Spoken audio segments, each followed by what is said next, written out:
All right, folks. Welcome, everybody, to the YouTube Live here. This is a recruiting one. Christian and I will be doing these pretty regularly. I don't know if it'll be every week because I'm not sure there'll be information every week that we can have. But what we want to keep everybody kind of updated on our thoughts on recruiting and just kind of going through and talking about each player individually, all that kind of stuff. So there's a lot of targets out there, Christian, and it's been an interesting year in that a lot of times the guys that Notre Dame is most interested in aren't the five-star guys that are ranked right now. And it's crazy.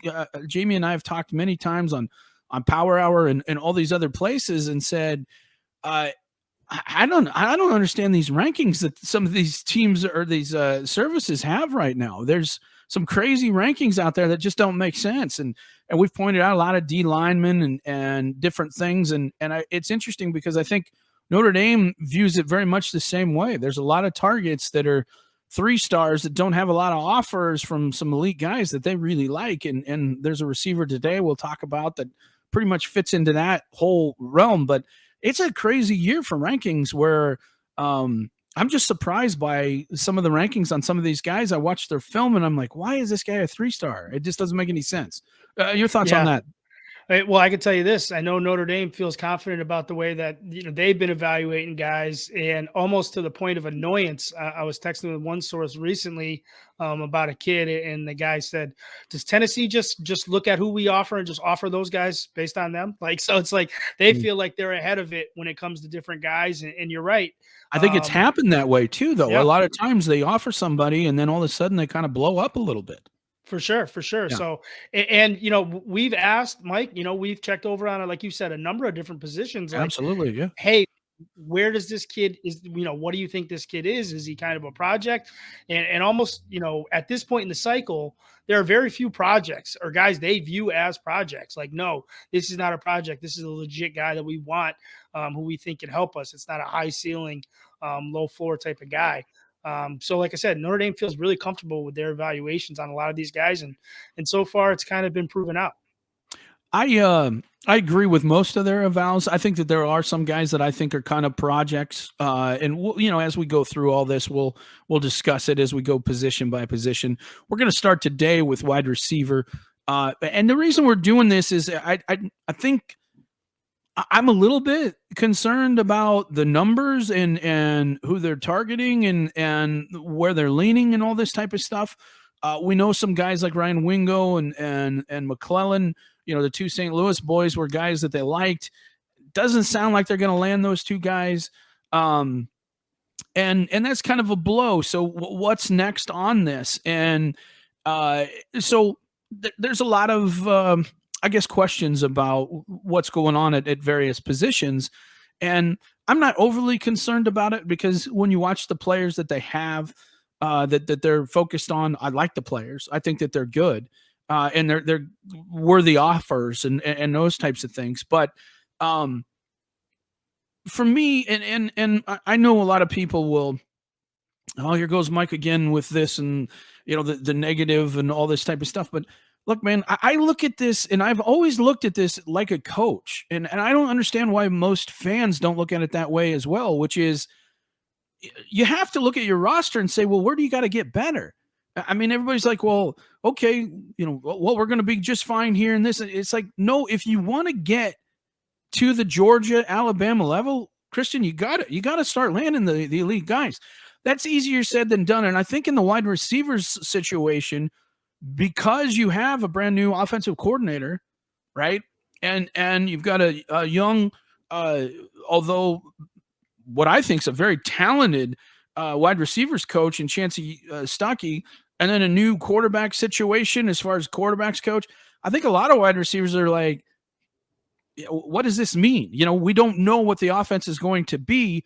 And because of that, I think it's hurt them a little bit. And that's just the price of taking a guy that, and naming him as offensive coordinator, that there isn't a direct line where you can say, okay, this guy has this kind of success, and therefore this is what we can expect if we go there. And I think that there's a little bit of that, and that's going to happen when you hire any coach like that. And but there's some obviously advantages of doing that, and hopefully it works out. But to me, I think that has a little bit to do with maybe why they don't have as much interest in some of these guys. But again, to get to where you want to be, you're going to have to start landing these guys. But the safest way to do that is to focus on the guys you think can be good, develop them into the types of players that you think they can be. And if you do that, then sooner or later, all these guys are going to start to come. And when you look, it's crazy because when you look at Notre Dame's situation in the NFL draft, and people keep asking, well, why can't they attract this? Why can't name the last great quarterback at Notre Dame who made it in the NFL? Name the last great running back who made it in the NFL. Name the last great wide receiver who made it in the NFL and became a big star. I mean, think about that and just really think about that. And there's a reason that they struggle sometimes to land some of these skill position players. So kind of long-winded. I just kind of wanted to tell everybody, kind of how I'm thinking about it. But what are your thoughts here? Yeah, I think you're right there in terms of like the change in the staff, and a lot of recruits kind of want to take a wait and see approach. As far as Chancy Stuckey goes, I think he does a really good job of creating relationships with these kids and getting to know them. And a lot of that's because he's a genuine person, right? So he doesn't need to be phony or try to act, a certain way. But a lot of that with that kind of being genuine comes across as like, sometimes I feel like Notre Dame also is like knows when to cut bait. Maybe they wait a little too long or a little longer. They think a guy's a fit. And then the more they learn about him, the more they realize he's not. I can think of a couple instances where that came the case last year, especially at receiver. But, that's part of recruiting. You get to know a young man. You evaluate him, like we said earlier. You think he's a good, fit athletically. You hop on the phone with him. He says the right things. And then you're recruiting him. And then the more and more things, at some point, Mike, you always say, follow their actions, not their words. Yeah. At some point, the actions don't line up with what they said, right? And then that's when kind of Notre Dame would cut bait. I think about that a couple times last year. But like I said, the more they go through this, I think the more they zero in on the guys that they really want. I think Chancy Stuckey does a good job of that. I think so too, and I think he does a good job of evaluating players. There's been very few, Christian, since he's been here, where I look at the player and he offered, and you're like, why? Why would you do that? Where I think in years past, there's many times where we would look at that and say, oh boy, and we did do that many times, and not just at wide receiver, but a lot of positions. But so much of this is about evaluation and getting in early, and I think Notre Dame's done a much better job of doing that than they had been previously under the Brian Kelly situation. And I don't know whether that is better process of getting it through quicker, or it's just guys are just better at being able, the guys, meaning the wide receivers coach, the running backs coach, they're just better at understanding what is good and what isn't. And so we'll see. When I look at that, first of all, let's start with Cam. If you want to throw some film up of him, here's the thing. Okay, when Notre Dame landed Tobias Merriweather, I was like, okay, this is the type of player they need to start getting, right? And I think it's going to prove that coming this fall. You're going to see that. When you watch Cam Williams, he's not as tall as Merriweather, but he brings very much the same type of game, and that is explosive player, can make plays in the middle of the field, can use his body to shield defenders, long player, long arms, just does a lot of things extremely well. And I just think that this guy is really kind of underrated, and I think he is on the level of the Tobias Merriweather, who I also felt was way underrated, and I think he'll prove that too moving forward. I think he's a legit number one receiver, and that's the most important thing you want to get, obviously, when you're recruiting, is can you land a number one? And I think a lot of fans are like, okay, well, Cam's great, and he is. Well, we need another. Well, the most important thing is you got to land the one, and I think they did land the one so far. And by all accounts, Christian, this guy's solid. Very, very happy with Notre Dame. It gets along great with CJ Carr. I think this guy is going to be one heck of a player.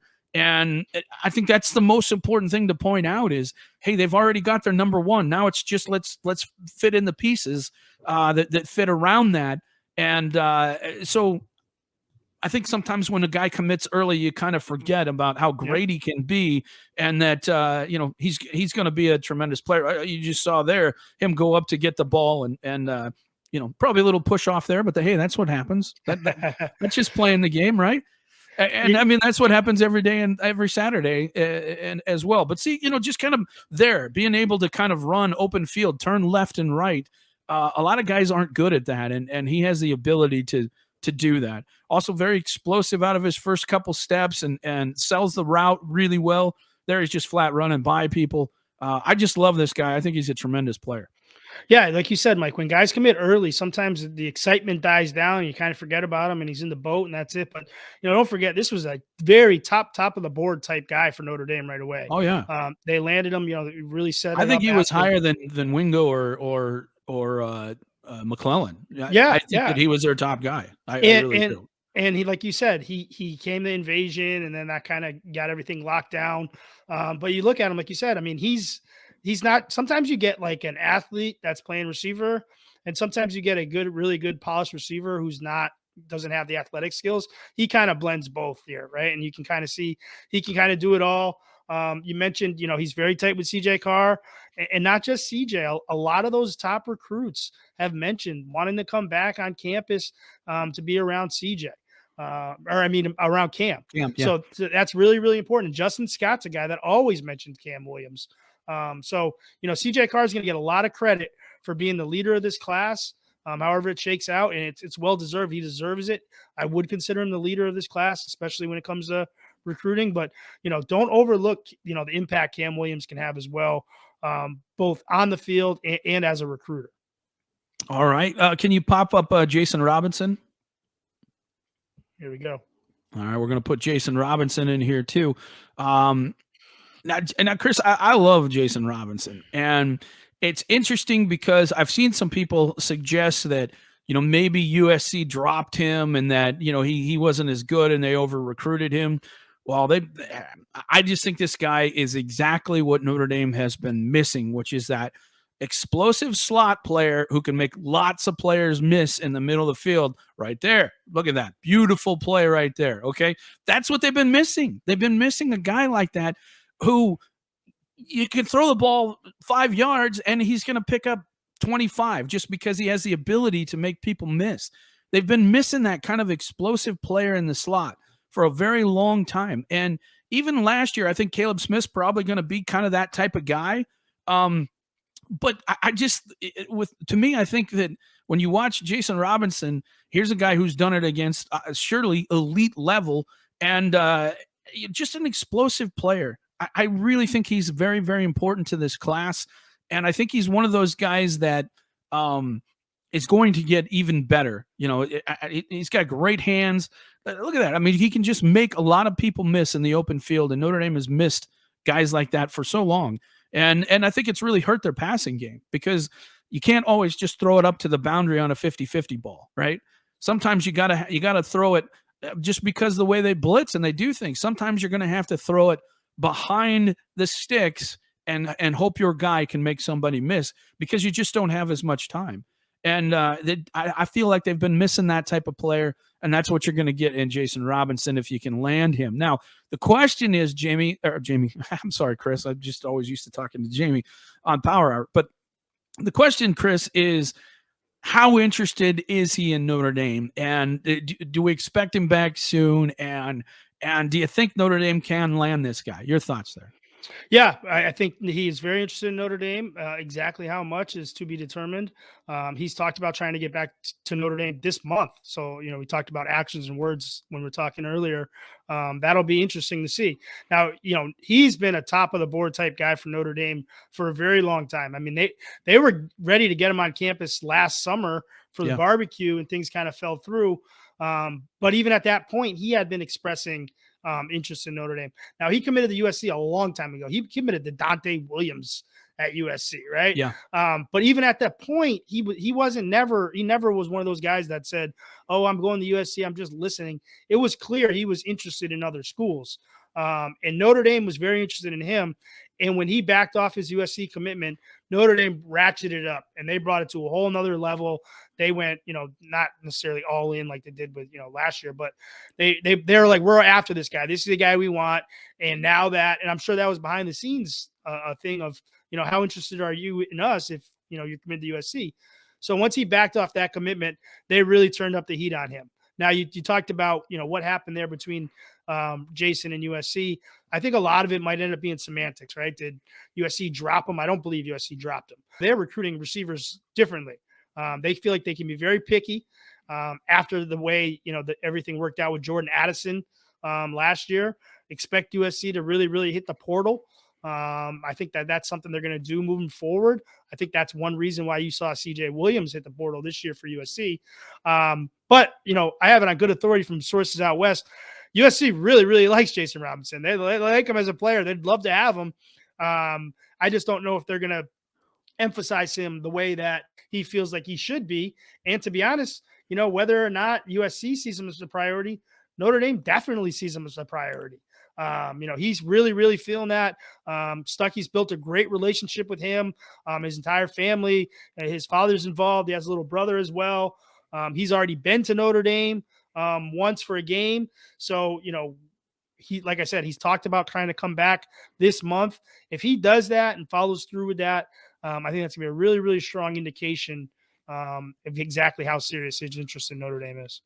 Yeah, he's going to need to get a little bit bigger, but he's the type of player that if you don't put a hand on him, like at the beginning of the route, if you're not trying to press him and knock him off his route, he's gonna kill you, and he does many times here. But this is a nice play here, and this is what I'm talking about. You're short of the goal line, and here's a guy that's gonna make something happen to get it, and that's what you need in a receiver. So quick out of his initial steps.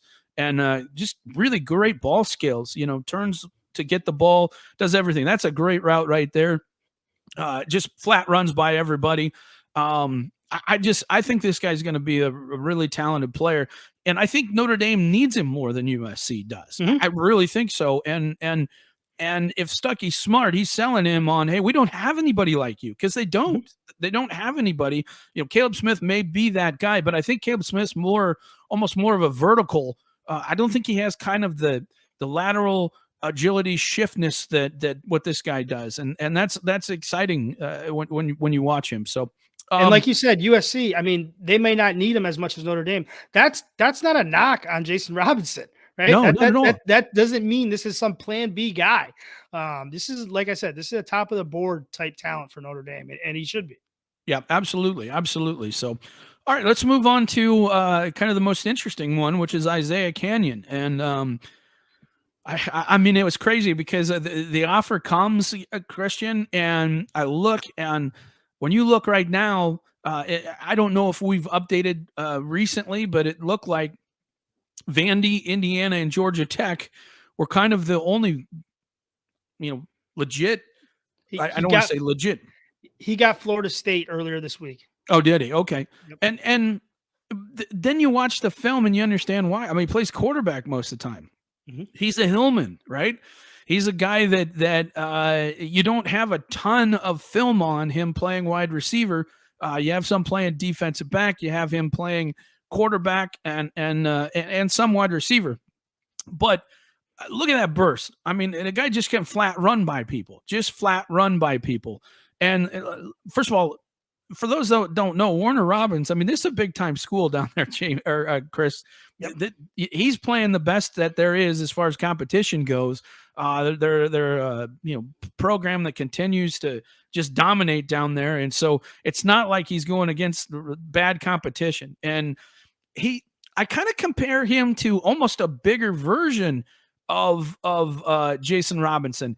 I don't think he's quite as agile, but he's explosive. The guy can just flat turn on the jets. And what I mean by that is as soon as he wants to get running, by step 1 or 2, he's at top speed. Where, when you look at a guy like Bredell Richardson, who we'll talk about next, it takes Bredell Richardson a while to get up to top speed. This guy can get going very fast in a short period of time, going to have a good 10-yard dash time. Chris, I think you know some stuff about his 40 time. What does Notre Dame see in this guy that other teams haven't quite figured out yet? Yeah, a source told me he ran the 3rd fastest 40 of anybody in his class this year. So we're talking elite speed, right? Like you said, he's from Warner Robins, from the same hometown kind of as Chancey Stuckey, right? Not the same school. It's kind of a rival high school. But obviously Coach Stuckey has plenty of contacts down in the area. This is a guy that got on their radar. He was actually taking a visit to Indiana, to IU, and Notre Dame got word of it, and they said, you better get your butt up here to South Bend. So, he made arrangements to get over to South Bend, and he really enjoyed it, and Notre Dame was impressed, and they offered him. So, like you said, he had to play receiver this year when one of their starting quarterback, or he had to play quarterback when the starting quarterback went down, and he stepped in and did it for the team. He knows he's not a kid that wants to play quarterback. He's not trying to play quarterback, and we're going to move him. He was not reluctant, but he made a sacrifice for his team, and he got him all the way to the state championship playing quarterback, but he knows his future's at receiver. So that kind of shows a lot about his selflessness. You mentioned some other guys that have played receiver in the past or quarterback in the past. Look at receiver wise. Think about a guy like Rodney Gallagher last year. This is not, I'm told Notre Dame, they didn't even look at his quarterback film. And there's sometimes you'll see it on the film when he's going after a long ball and it's just a little bit longer and you think it's going to be, thrown too far for him. And then boop, he just kind of turns those jets on and goes. Exactly. Also, that's a kind of explosion that they just don't have, at Notre Dame. Yeah. And he checks. I mean, you talked about his offers. He doesn't have a ton of Power 5, like high Power 5 offers. But like I said, he got Florida State Monday. You're going to see that change. This is one of those cases where Notre Dame's ahead evaluation wise. He also has a host of Ivy League offers. So you're talking about a kid that's definitely going to fit in terms of at Notre Dame, what they want to do. And, Vanderbilt, Georgia Tech, those are just other offers that tell you that. So this is a kid that really checks all the boxes. And again, he's not like he shouldn't be considered some sort of plan B for Notre Dame. Where he is right now is he's a guy that they feel very, very confident about. And the speed is the thing. They really, really, really want to add more speed to this group. And they need to. And if you look, Cam Williams, fast guy. Jason Robinson, fast guy. Isiah Canion, fast guy. Very, very important because that's kind of what was missing in the last class. I think Braylon James is somebody who can add that kind of speed and will develop into that type of player. Where Rico and Greathouse aren't necessarily, elite top end players as far as, taking the top off of a defense, but they bring a different type of thing to the game. And so you can tell that they're really kind of focused on speed. And that's kind of my next thought. And why I'm a little bit surprised by the recruiting board is, when you look at other guys that are on the board right now, guys like Bredell Richardson, Emmett Mosley, Quasi Gilmer, and we'll talk about those guys here shortly. What's surprising me, Chris, is they're not going after the 6'4", 210-pound guy that plays the boundary that Notre Dame has done so well in the past. Now, I know that they think Greathouse is kind of that future type of guy because he's got that bigger body, and I agree, but you need more than one, right? You need more than one. And so I'm a little surprised that we don't see the bigger body, the bigger body and the guy who's just going to dominate with his pure size and physicalness. I'm surprised by that. Your thoughts? Yeah. I mean, like you said, I think they've just evaluated and looked at what they have in the program, and what they really want to do is address the speed need. Like you said, Greathouse is a guy they feel like can be that bigger body on the outside. But at the same time, you kind of can't have enough of those guys, right? You kind of want to have one in every class if possible. But I think it might just be a numbers thing where they said, we got Cam Williams in here now. Let's focus on these other guys that we have and really, really try to address the speed quotient. Well, and you can, the boundaries are guys that you can find. They're not, like a unicorn. They're out there and everything. And I think it just depends on too, what they think of once everybody gets kind of in there and they look at their roster and they get a better understanding of who they think may stick around and is somebody going to potentially leave. Colsey's still got some years left as well. So it's not a crushing need or anything, but I do think it's something to consider. And I was a little surprised that we didn't see more boundary type receivers being recruited. And so we'll see. But it is what it is. Okay. Well, I watched Bredell Richardson, and to me, he kind of reminds me of a Raymond McKnight type of player, right? Thicker body, thick, both lower and upper. He's just not overly explosive. Wouldn't necessarily have a great 10-yard time, but he does have good long speed, and he has very long arms, and he does a great job with the ball in the air. My only question is, how fast is he? Is he a guy that can consistently get deep and make plays? He does have good vertical speed. I just wouldn't say it's elite. It's just, does he have that kind of explosiveness to be a great player? Kind of reminds me of a thinner, smaller version of a Jaden Thomas as well. But I do think he's maybe a shade bit more athletic than Jaden Thomas, but Thomas having the bigger size and strength and everything, that's what his game is and why he's been effective. So, and then, Emmett Mosley, I think, is an interesting thing. We only have really 6 games of his freshman senior film, but it seemed obvious to me in those 6 games, this guy is going to be a pretty good player. He's already, even as a freshman, was put together pretty well. He wasn't overly skinny. You could tell he's a really good athlete. I think he's going to be bigger than his dad. You may not remember his dad. His dad, do you? Okay. Yep. Yeah, he was kind of a more of a smaller guy, but certainly a good player. I wouldn't say this guy is the most explosive player, but I do think he's going to get bigger and be kind of more of a bigger body receiver. It'll be interesting. I don't think he's a true number 1 type prospect, but I do think he's a guy who could be certainly a number 2 type of prospect. It's just hard to know. I don't know. What do you think on those two, their interest, Notre Dame's interest, all that type of stuff at this point? Yeah, I'd put those two kind of a step below the guys we talked about at first, right? You hit it perfectly on Bredell. He's fast. Is he exactly as fast as what Notre Dame needs to interest there? I think Notre Dame wants to see more. They want to see if there's more speed.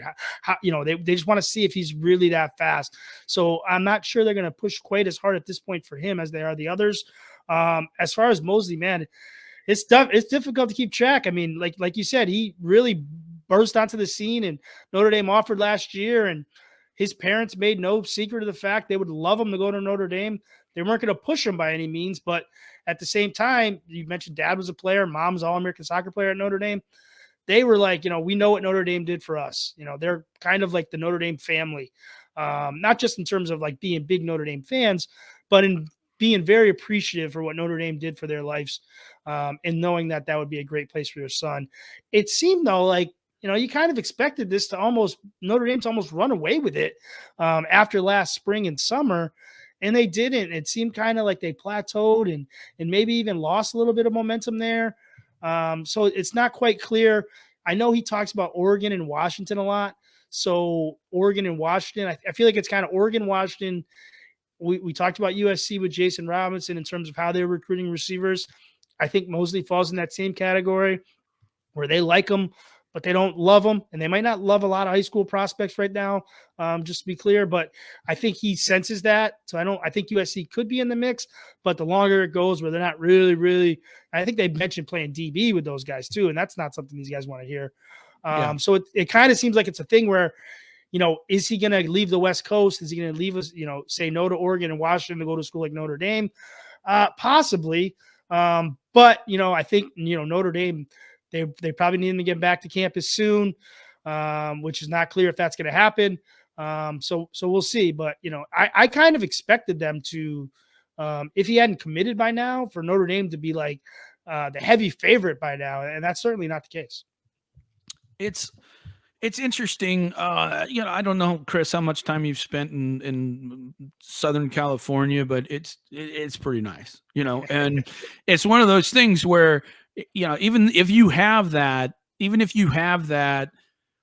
I guess, link and connection to South Bend, it's just hard. It's hard to get kids to leave with it. So I don't know. I don't I don't know how that's going to play out. It will be interesting to see whether they can get him to visit this summer and get him on campus. Right now, we don't know of any scheduled visit, do we? I haven't seen anything. So I got to figure, and this is where it is. I've been kind of saying this on Power Hour.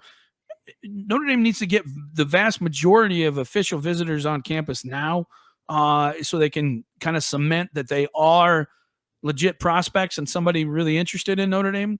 And if they get that, then we'll have a better understanding. And again, this is an actions thing. Bredell Richardson's been up, so we know that he is interested. Emmett Mosley's been up, but not for a while. And I think a lot of people thought he'd be up more than he is. So we'll see. Last guy I wanted to mention is Quasi Gilmer. He kind of reminds me a lot of Bredell Richardson. I think they're similar types of players. He doesn't show that elite agility or lateral movement, but he's physical and he can get vertical. He has a good body already. You're not going to have to add a lot to him. He just makes a lot of plays. And he does have the top end speed to run by people. And he does a good job coming down with the ball. I think level of competition, is it always the best? Is he going against the very best players? I'm not sure about that. I like what he does. But what I really like about him is everything that kid does is 110%. It's important to him. And so to me, like I look at Gilmer and Richardson as kind of, I think they're pretty similar players.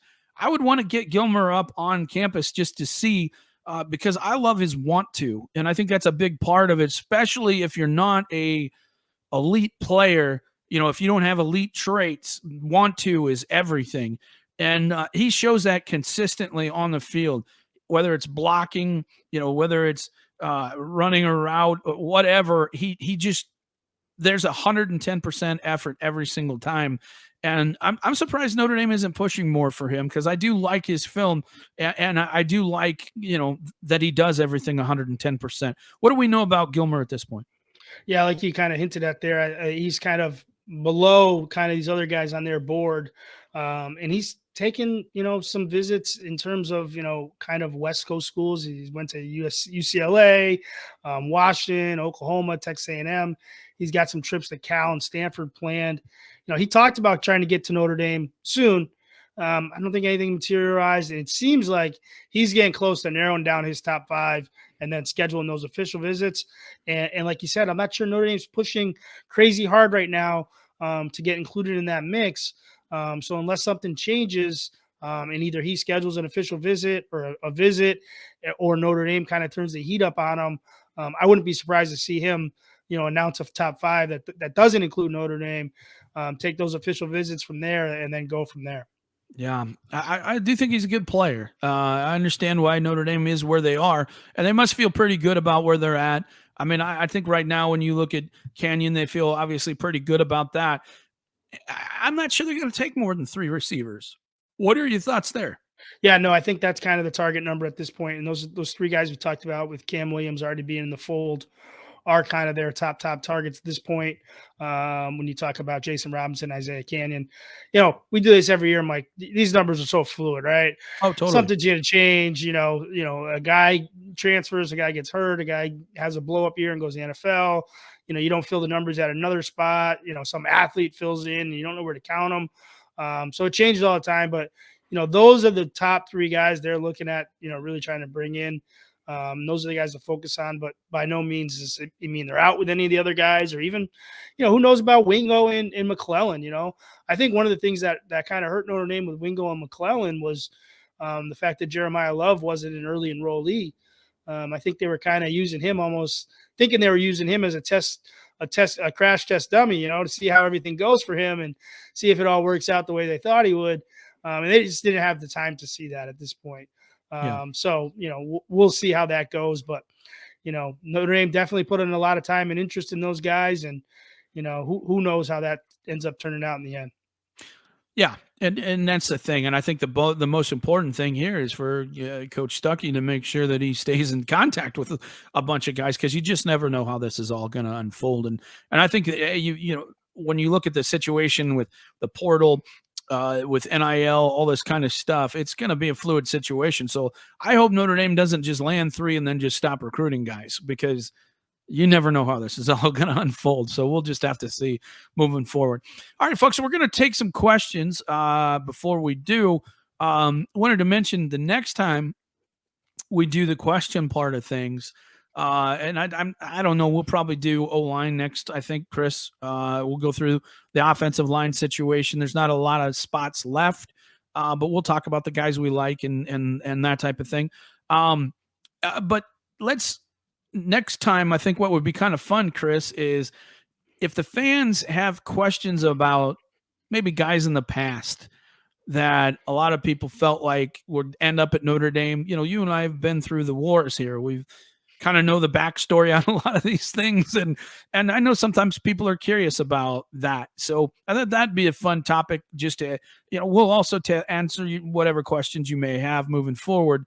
But I do think it would be kind of fun if we could, you know, just kind of revisit. You know, if people want to know why X player ended up at Clemson versus Notre Dame, we can kind of add some insight into that. And, you know, now that things are kind of settled and all that type of stuff, I think that'd be a fun thing. But before we do, let's get to the questions for this week. And first question is Deuce Knight at the top of Indy's 2025 quarterback board, or was just one of the first of their top group to make it to campus. Here's the thing. What I'll say is I think that if he's not the number one guy, he's certainly very, very close to the number one guy. But I think Notre Dame would prefer not to say this guy's the number one guy or that guy's the number one guy at this point, because they're trying to figure out and get all these guys on campus and then kind of decide. I don't think there's any question that he's going to be very, very high on their list. But I think Notre Dame would probably prefer nobody to say that this guy's the number one guy or this guy's the number two guy, because they just don't know that at this point. And they want to get everybody up and talk to them and kind of feel out their personality. I think for quarterback, Christian, it's probably that personal visit to campus is probably one of the most important things out of all the positions. I think that and so it's very important for Notre Dame to get these guys on campus to kind of understand who they are, what their families are like, what their situation is like, how they would fit in, all that type of thing. So the first kind of couple visits for a quarterback are make and break. And so I think that is going to be something that people just need to understand. It's going to take a little bit, but the fact that one of the best quarterbacks in the country took his time to come up and check out Notre Dame, I think says a lot. Your thoughts? Yeah, and we've reported this multiple times. Notre Dame is really, really impressed with the 2025 quarterback class as a whole, right? I think there's a lot of good quarterbacks in there, many that they would be happy with. So they don't need to rush, and they don't need to have a situation where some guy's coming in and he's knowing, oh, you like me, but I hear you're all in on this other guy over here. That's not a good situation for anybody. So, you know, Notre Dame, like I said, they like a lot of these guys. Deuce is definitely one of those guys towards the top of the guys they absolutely love. And like you said, they'll try to get as many of these guys on campus as possible and then see, you know, where's the fit? Where's the fit from both ends? And where should we devote our resources? And potentially they find themselves in a situation where they get a handful of guys and it's, you know, whoever jumps on board first. But I think it's still a little early for that at this point. Yep. All right.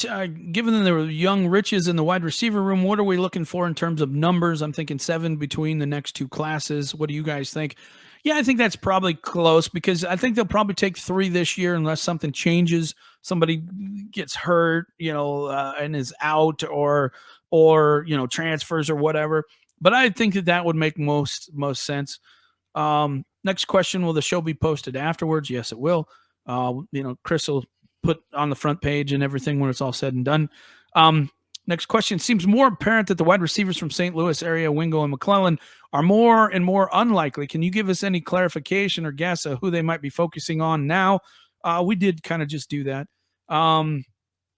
Next question. Does Indy need more than, say, one linebacker in this class? Seems like College Game is moving toward a lot more nickel and dime. Indy has offered a lot of linebackers in 2024 and 25. Is it necessary? Seems like there will be a lot of times when Indy will have one, maybe two linebackers on the field. What do you think there, Chris? Yeah, I mean, I think they're probably going to want to have more than one, right?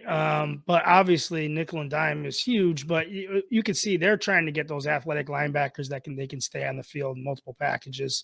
That's who they're kind of looking for. And a lot of times you have these, just because like defensive line, linebacker, the labels they get posted based on, recruiting services don't necessarily fit in exactly the box where they see him. So it could have a guy that's listed as a linebacker that's really an edge guy, or a guy that's listed as a linebacker that's more of a safety type.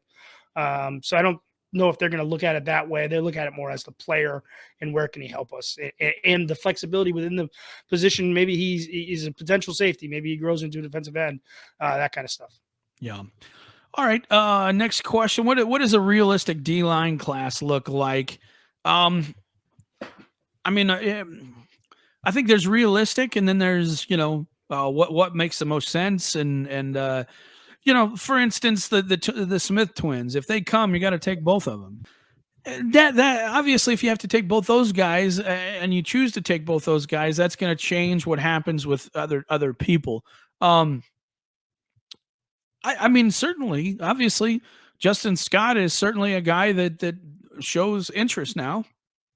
And it sounds like the visit went extremely well. We're very excited about that. I like Marquise Lightfoot. I think he's a really good player. I like TJ Lindsey. I would love to get him. I love the Darian Mayo kid. I think he's going to be more of an interior player than a strong side defensive end. There's a lot of guys that I like. Of course, Logan Thomas. We got Benedict Ume coming up soon. I think he'll be more of an, if nothing else, certainly a strong side end, but probably more. It looks like Christian's computer died, so I'm gonna have to carry this for a bit until he get his computer up. So, anyway, let's see. So anyway, I think that those are kind of the guys that I would look at and say probably the most. I'm sure I'm forgetting somebody here. But I like those guys, and I think that they're all guys that they have a legit shot at, and we'll be visiting, and we'll just have to see what happens. So, yeah, you are back. We got you. I'm carrying the show here, but so I'd mentioned Chris, the Smith twins. I'd mentioned Justin Scott. I forgot Bryce Young. We got to put him in there certainly. Marquise Lightfoot, TJ Lindsey, Darian Mayo, who I like a lot. I'm trying to think here. We know that Logan Thomas. Yeah, definitely. Benedict Ume is coming up. Anybody else you'd want to add to this that you think they have a legit shot at? Those are kind of the guys that they have the most legit shot. Did you mention Elijah Rushing? I did not. I don't know whether he's going to visit or not. Yeah, what do you think? I think he might. I think he seems like a guy that's pretty interested. The Smith twins, obviously, they just visited. I've said it before on the board and the stories. I asked them straight out. I spent a lot of time with them in the winter, and it talked about why they like Notre Dame and why they like some other schools. And we just boiled down to at some point you're probably just gonna have to make a decision, right? Like you like everything Notre Dame offers besides football. They really appreciate it. They understand it. They're really, really smart kids. But then they have to weigh that against, like a football factory like Alabama or Georgia. They also really, really confident in their abilities. They want to go somewhere where they feel like they'll be playing with and against the best and have a great shot at going to the NFL. Not that they can't do that at Notre Dame. They believe they can do that at Notre Dame, but there's a reason why Alabama and Georgia are also really good at recruiting. So they said to me straight out, it's probably what it's going to come down to. And that's what's going to keep Notre Dame around. They're going to be around with those guys until the very end. I'm not sure their parents have made it to Notre Dame yet. So it's almost like the Notre Dame still has that card to play. But they've visited multiple times already. They really, really like Coach Washington. They like Coach Freeman, like the entire staff.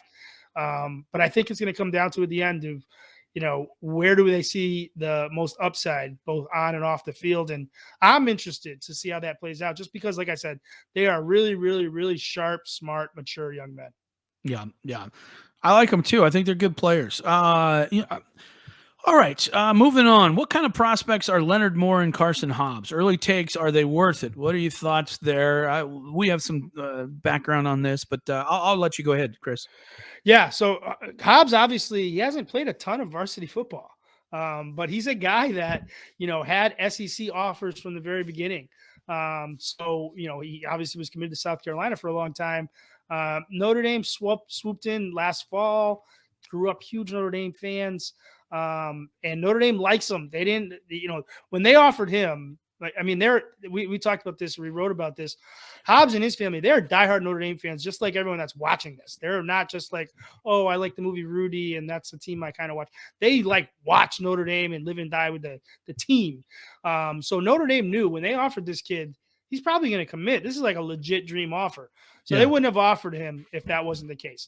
Like I said, he hasn't played a ton of varsity football, so there's some concerns there. As far as Leonard Moore goes, he's a guy that, we alluded to this in the beginning of the show when you talk about evaluations. We asked, is this kid a project for you guys?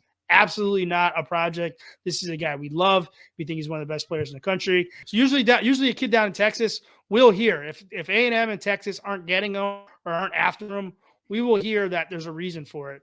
Leonard Moore is one of those kind of specific instances where, our sources down in Texas were surprised and felt Texas and Texas A&M should push harder. His dad's a professor at Texas.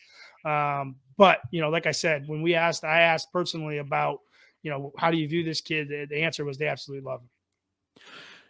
When I watch Leonard Moore's film, I would say he has probably, I can't think of too many guys that I've seen who just have better instincts with the ball in the air. And that's just not, it's a natural thing. It's what, made Kyle Hamilton a really good player. It's what made Julian Love a great player. It's just being able to anticipate what's going to happen within the play. And he is just magical at that.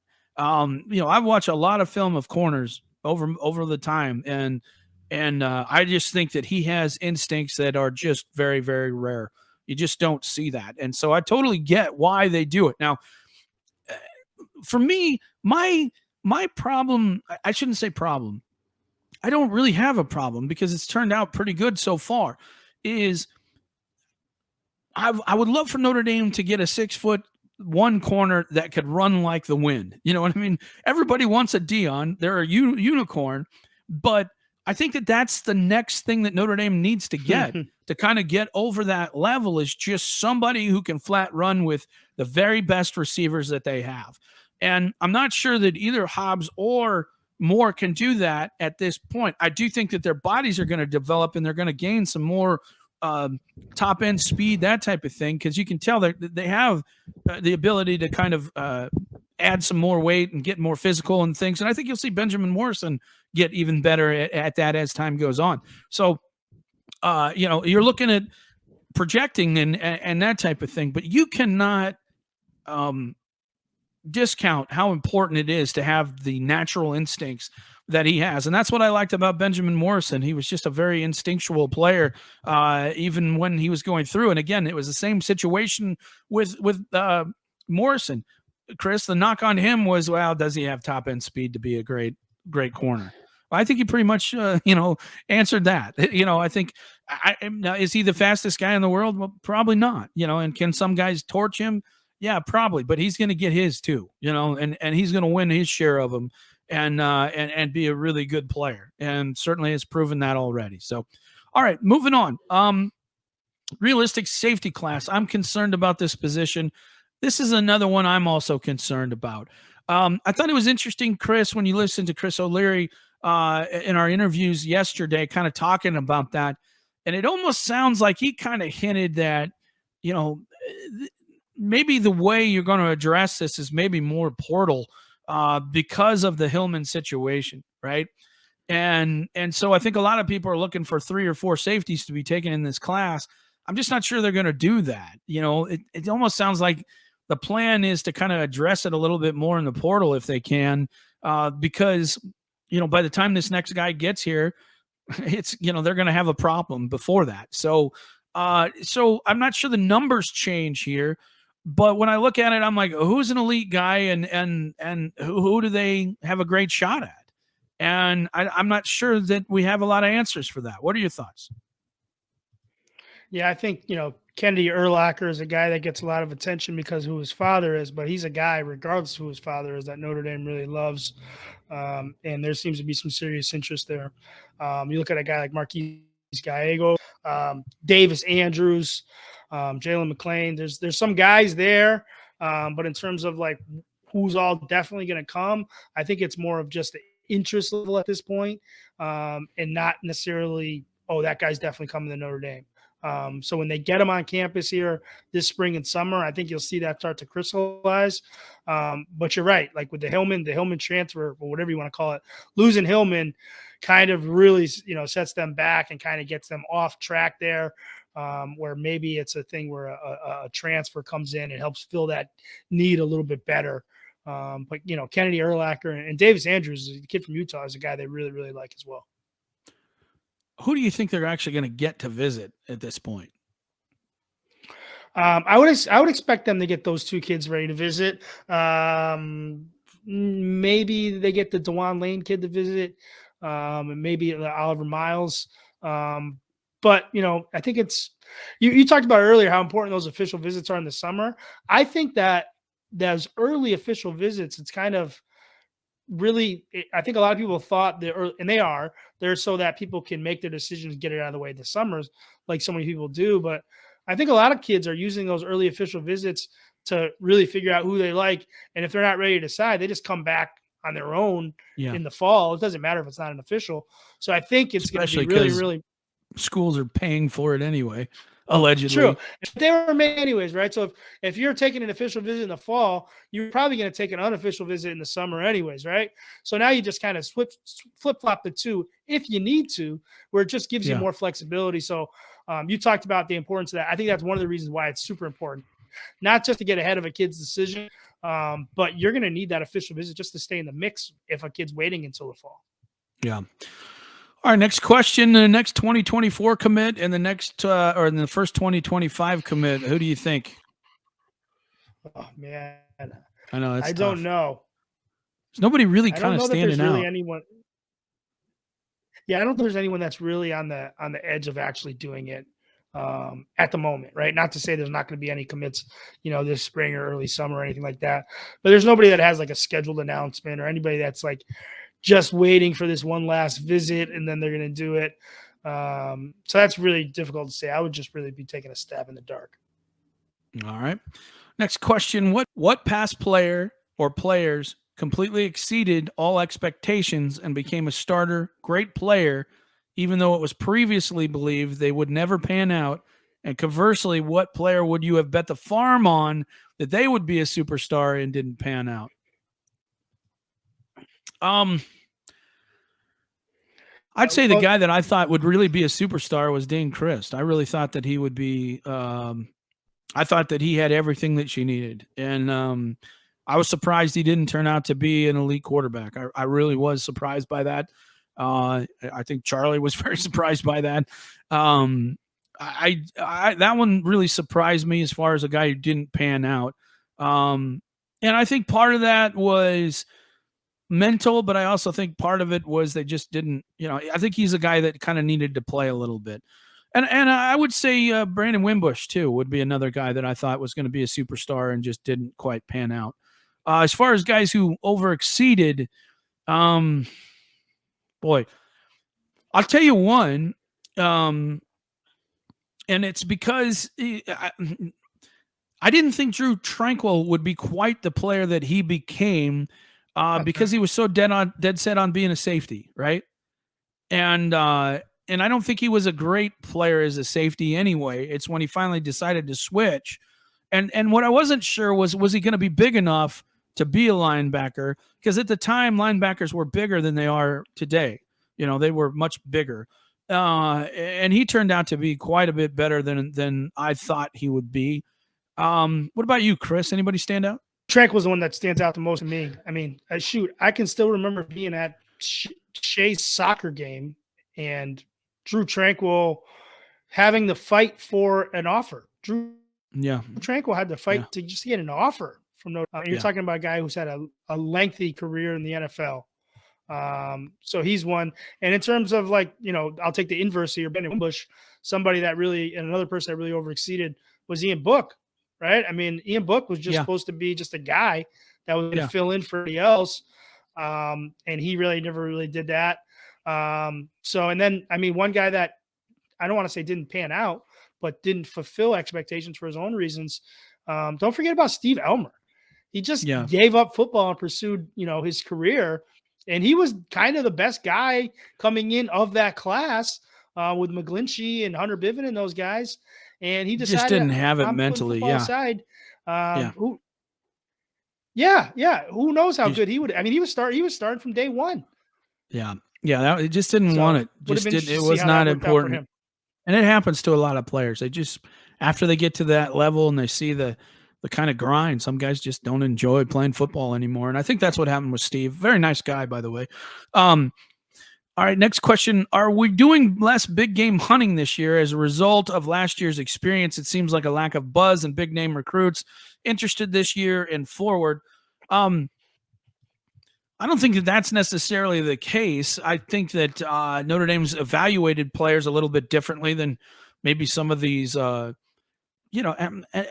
Chris, I mean, I don't mean to disrespect anybody in our industry, but I mean, you've been around some of these guys, you know what I mean? Some of these guys, I'm not sure really understand what they're looking at when they're evaluating people, and I think when I first started, there were more what I would call educated, more experienced, and more, just better people who evaluate players than there are now. I just think that they're people who just have a lot more experience back then. Now it seems like there is, there's just not as many. I think, to be honest, I think a lot more of the better experienced guys are the site guys, guys that I just don't think a lot of the national guys I have a lot of respect for, in that I respect their evaluations. I just don't. Some I think are very good at it. Some I'm not so much sold at. And then the other thing too, Chris, is we know there's a lot of politics that are involved in this too. Mm-hmm. Yeah. Lots of politics. So what camp you go to? Are you committed? Are you not? Do I need to get you on the phone? Can you do me a favor that I can do for another coach? That's sure. It happens all the time. Way more than people know. Way more. All right. I know you got something to get to, Chris. So let's see. Let's just hit this last one here. What happened with John Mitchell? I know he committed to Penn State. I thought ND was gaining some momentum with the two Mandarin Florida guys. What are your thoughts there? Yeah, Mitchell, quiet kid, doesn't really do a lot of interviews. I spoke to his coach a few times. Seemed like Notre Dame was definitely interested. I was a little surprised that he didn't really say much after the visit. Spoke to Jamie. He did mention that John said it was cold on the visit. Now he's going from Florida to Penn State, so I don't think that was a deciding factor. But Jamie French absolutely loved the visit. He could not say enough. And he said, don't be surprised if I call that my home. Both kids, great kids, great families. They know what they're looking for in academics and stuff like that. So, for whatever reason, I mean, Penn State's got a great program as well. Mitchell felt more comfortable there, but don't count Notre Dame out for French. I like French. Good player. Very, very good player. All right, folks, that's going to be it for this show. Chris will get it up on the front page of Irish Sports Daily. We'll be back next week. Not sure exactly which position. Chris and I will kind of go over it, but have some questions ready. If you're an ISD member, we'll put a thing up. Have some questions about former players that went somewhere else. If you want to know kind of the backstory, if we can help you with that, we'd love to just kind of address that. I think those are fun things to discuss sometimes too. So that's going to be it, folks. Thanks for watching our show, and we'll be back next week.